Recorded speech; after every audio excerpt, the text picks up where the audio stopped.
Grammar में parts of speech पढ़ने जा रहे हैं। क्या पढ़ने जा रहे हैं? पार्ट्स ऑफ स्पीच यानी शब्द भेद के प्रकार। तो इनमें हम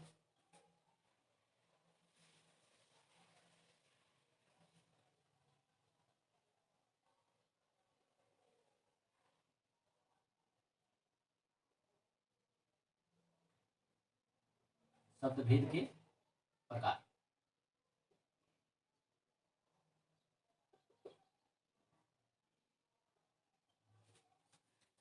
इंग्लिश में जितने भी वर्ड हैं, वर्ड का मतलब होता है शब्द, उनका सेंटेंस में प्रयोग करने के लिए हम क्या करते हैं, इनको 8 भागों में बांटते हैं।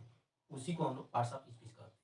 एक बार और सुन लीजिए, क्या हमने कहा है कि इंग्लिश में जितने भी वर्ड हैं उनका सेंटेंस यानी वाक्य में प्रयोग करने के लिए हम इसको 8 भागों में बांटते हैं, जिसे पार्ट्स ऑफ स्पीच कहते हैं। कितने होते हैं? 8। कौन कौन से होते हैं देखते हैं। अभी एग्जाम्पल से भी हम आपको समझाएंगे कि इसका मतलब क्या है, यानी जो हम बोले हैं शब्द भेद के प्रकार। तो 8 जो होते हैं, 8 का प्रयोग एक सेंटेंस में कैसे होता है। सबसे पहले देखते हैं इनके प्रकार, जो 8 प्रकार है। पहला है नाउन, दूसरा प्रोनाउन, तीसरा एडजेक्टिव, चौथा एडवर्ब, पांचवा वर्ब्स, इनका ऐसे भी यहाँ पे भी लिख सकते हैं, इसको इसके बाद भी लिख सकते हैं। छठा प्रीपोजिशन, सत्ता कंजक्शन, और आठवां जो है वो है इंटरजेक्शन।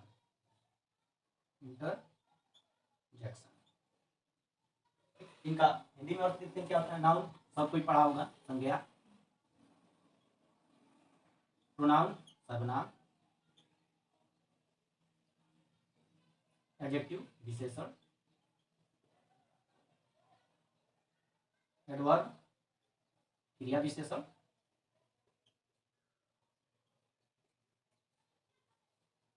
वर्ब क्रिया। प्रीपोजिशन संबंध सूचक।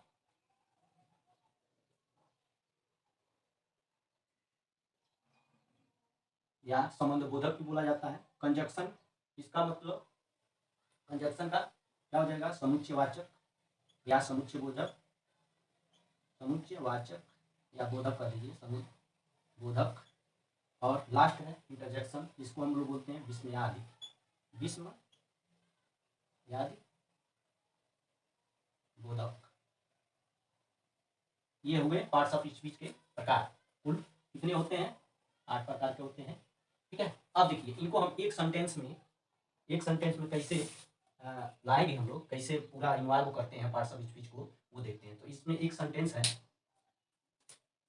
कि my brother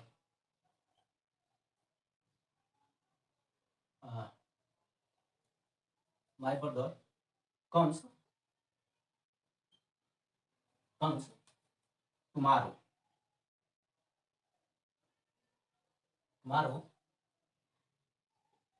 in the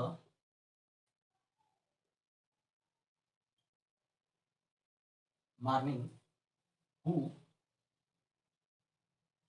is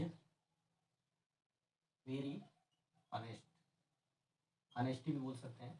ठीक है, ये हो गया सेंटेंस। देखिए इसमें अब सेंटेंस में हम जैसे हमको क्या बताना है, बताना ये है कि कौन सा नाउन होगा, कौन सा प्रोनाउन होगा, यानी पार्ट्स ऑफ स्पीच इसमें आ रहे हैं कि नहीं। क्योंकि इसका जो परिभाषा हम बताए हैं वो बताए हैं कि इंग्लिश में जितने भी वर्ड होते हैं या शब्द होते हैं उनका किसी सेंटेंस में, तो सेंटेंस क्या है, यही है ना।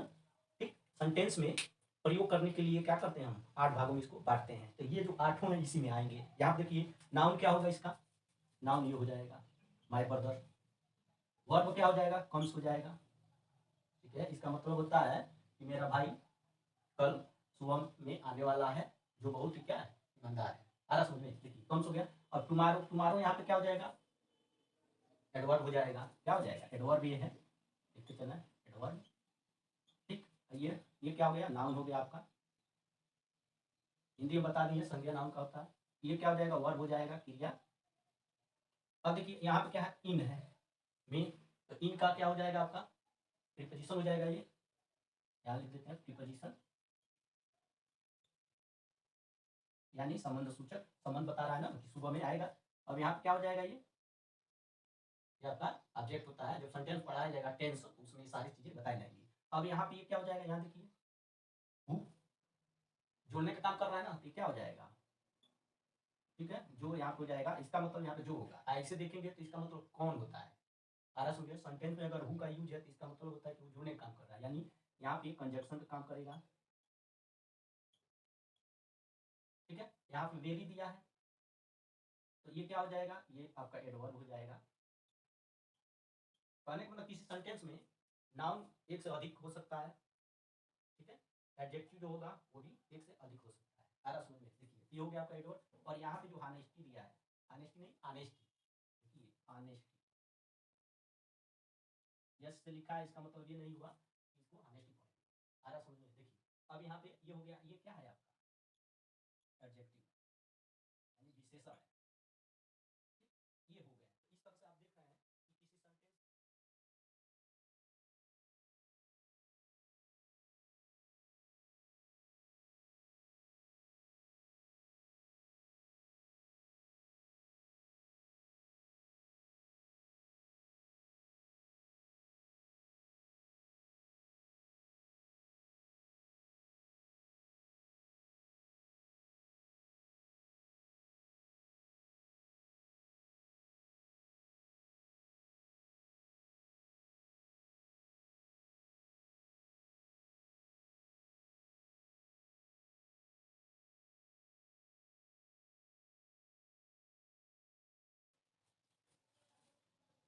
यहाँ है नाउन, अभी बताया नाउन संज्ञा, इसी को हमें डिफाइन करना है। तो इसका डेफिनेशन होता है, जो परिभाषा वो होता है किसी व्यक्ति, स्थान, वस्तु के नाम को क्या कहते हैं, संज्ञा कहते हैं। इसका इंग्लिश होगा a person,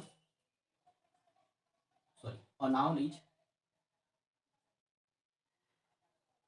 noun is the name of person, place,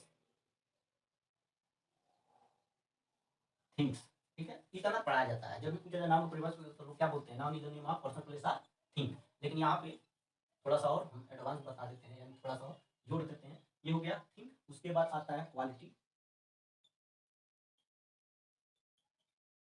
quality, उसके बाद एक्शन,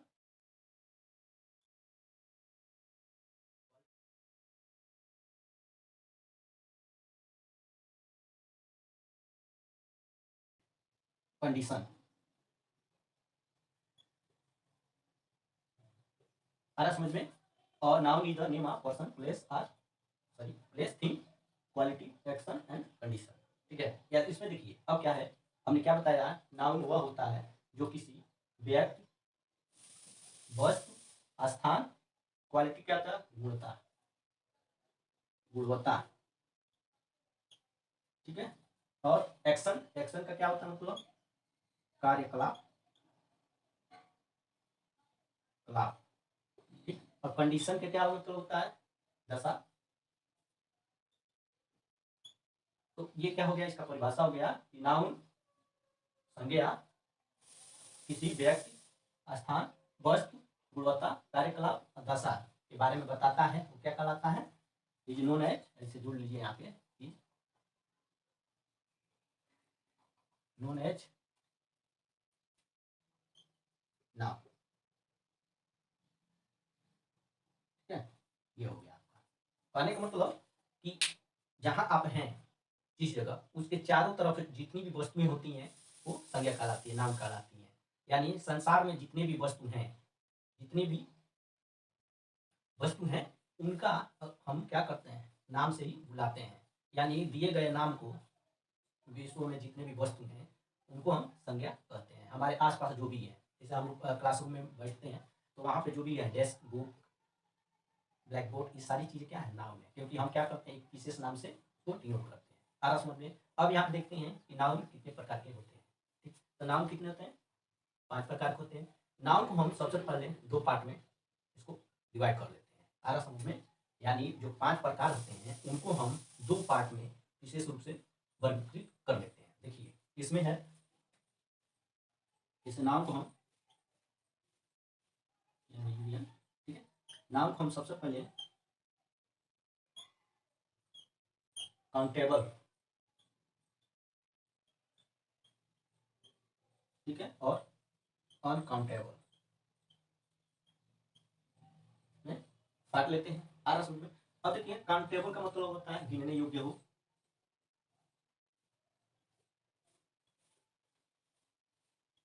ये अगिनत हो जाएगा, चाहे न गिनने योग्य, ऐसे लिखिए न गिनने योग्य।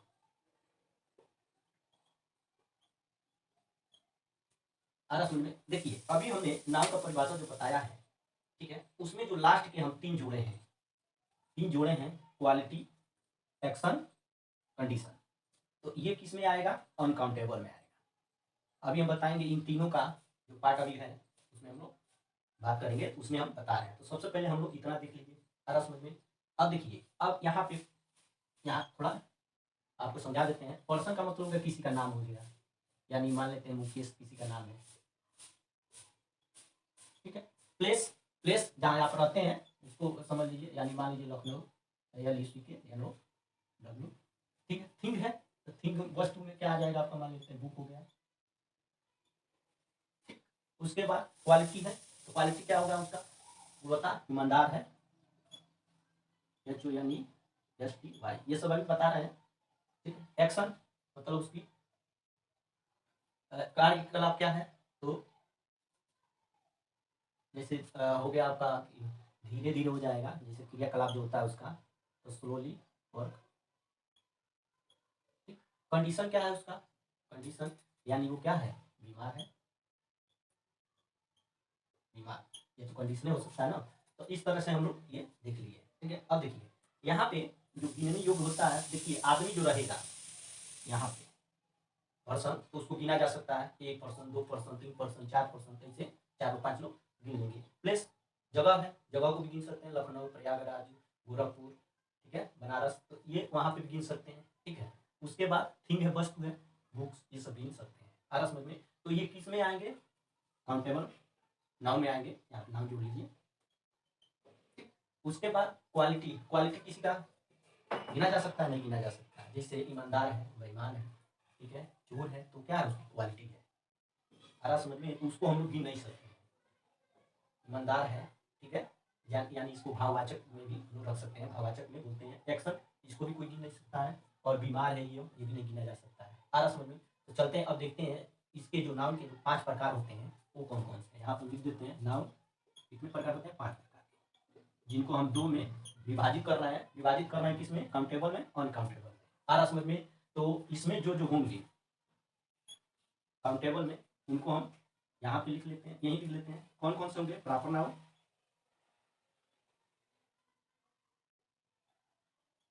ठीक है। उसके बाद कॉमन नाउन,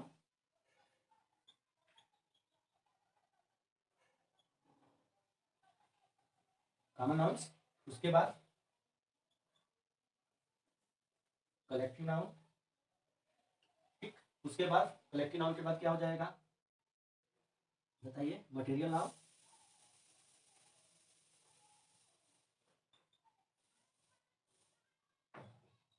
इसके बाद क्या होगा? 4 हो गए। उसके बाद एब्स्ट्रैक्ट नाउन, क्या? एब्स्ट्रैक्ट नाउन, एबस एब्स्ट्रैक्ट नाउन, ठीक है। अब देखिए ये तो पूरे हो गए आपके नाउन के पार्ट। कौन कौन से नाउन के? ये 1, 2 और 3, ये जो 3 है कौन कौन से? Proper noun, common noun, collective noun. तो इनमें तो 3 है, तो ये है किसमें? काउंटेबल में, यानी तीनों को गिना जा सकता है, ठीक है। इसका मतलब क्या होता है अभी बता दें, ठीक है। देखिए सबसे पहले इनको बांट लेते हैं ताकि आपको कोई दिक्कत ना हो। देखिए ये हो गया आपका 3 हो गया काउंटेबल में, हमने 5 पहले लिख दिया है। जो जो नाउन के प्रकार में आते हैं, जितने होते हैं उनको हमने यहाँ पे लिखा। उसमें हम 3 को बांट दिए काउंटेबल नाउन में, यानी गिनने योग्य जो है उसको, ठीक। उसके बाद अनकाउंटेबल में कौन कौन से आएंगे? जो चौथा और पांचवा होगा यहाँ पे, मटेरियल नाउन,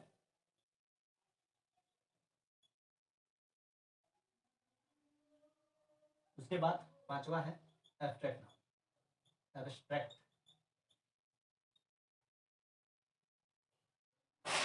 नाउन, ठीक। अब इनका अर्थ देख लेते हैं। इनका अर्थ देख लेते हैं। अर्थ यहाँ क्या हो गया, प्रॉपर नाउन का मतलब व्यक्तिवाचक, व्यक्तिवाचक संज्ञा, ये कॉमन नाउन का जातिवाचक संज्ञा,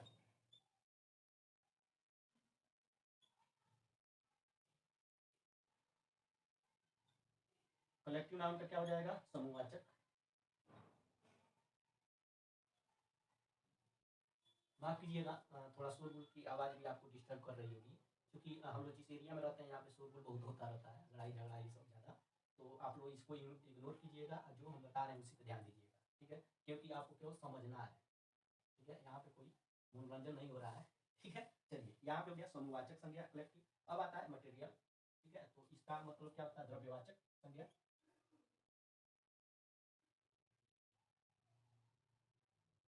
ठीक है। और एब्स्ट्रैक्ट नाउन क्या हो जाएगा, ये भाववाचक संज्ञा।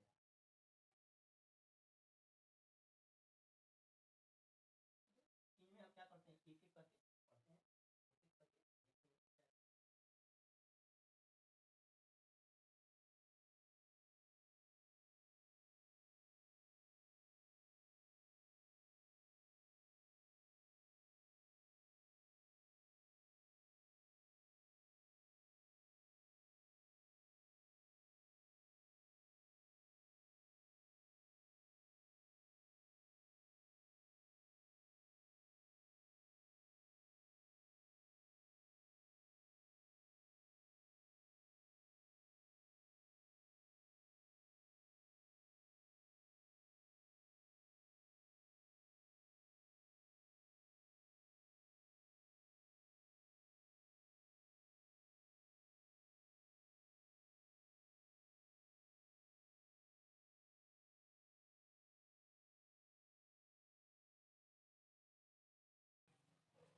नाउन में हम लोग पढ़ने जा रहे हैं, जो काउंटेबल नाउन में आएंगे वो है प्रॉपर नाउन। काउंटेबल नाउन में अभी क्या बताए हैं, ये तीन आ जाते हैं, कौन कौन से, proper noun, common noun, collective noun.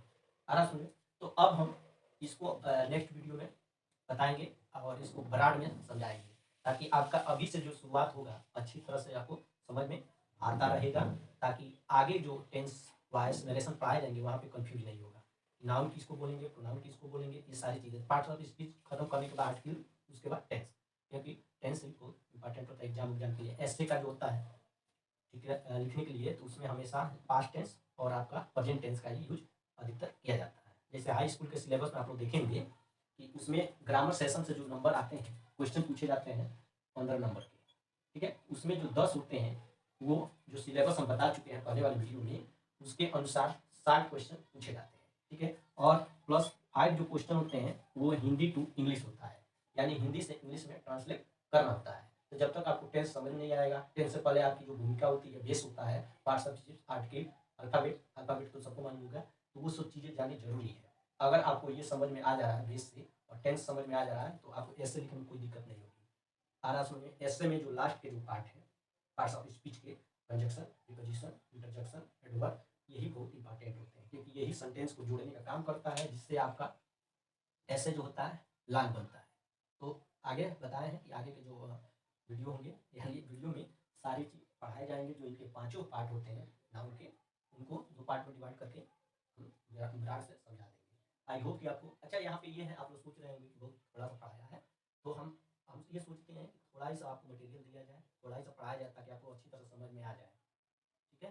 तो अगर आपको यहाँ तक समझ में आ गया होगा तो अच्छी बात है, और